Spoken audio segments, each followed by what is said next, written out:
and the resources that you're going to want in about 2.5 minutes are located at bit.ly/C-more4YouTube. I'll show you that again in a minute.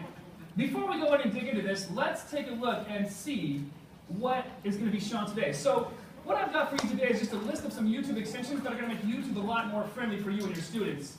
Music Match for YouTube will show you the lyrics of the videos that they're watching using your wireless network. Smart Pause for YouTube. When you click to a different tab, your video will automatically pause for you.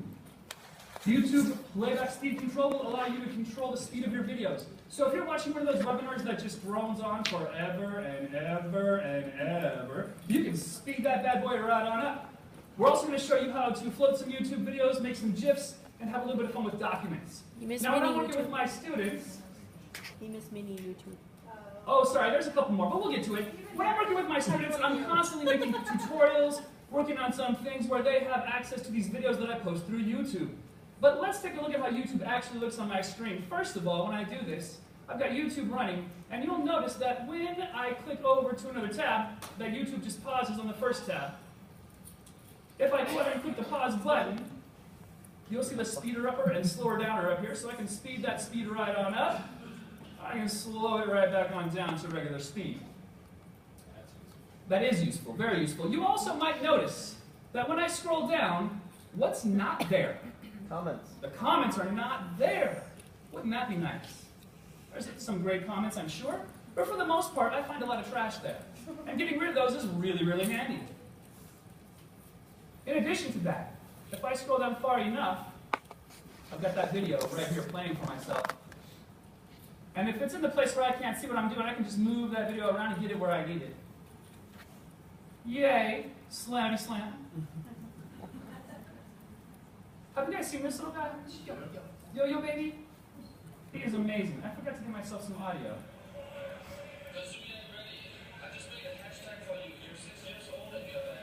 41 seconds. So this little buddy's an example of what happens when we learn from YouTube. I don't know if you've ever seen this little guy. He was 6 at the time this was made. But since we need to get there quick, let's speed it right on up. Alright, let's get back to regular speed. Check this kid out. Page 6. But if we really like what he's doing, let's make a GIF out of it. So I'm going to use this little extension right here. I'm going to go ahead and say GIF it. I'm going to start at the beginning. I'm going to end it about 10 seconds in. I'm going to go ahead and GIF that real quick. That's going to create that GIF for me. It's gathering all the frames right now. It's putting it together. Ooh, it's not going to be fast enough. Too slow, Mr. Moore. But if it was, I could take that GIF and I could drop it right onto a Google Doc.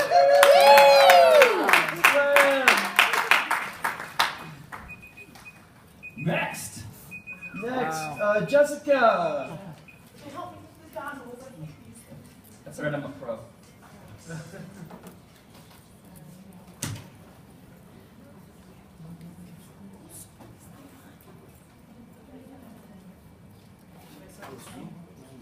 Dance and sing. Where's your little head thing?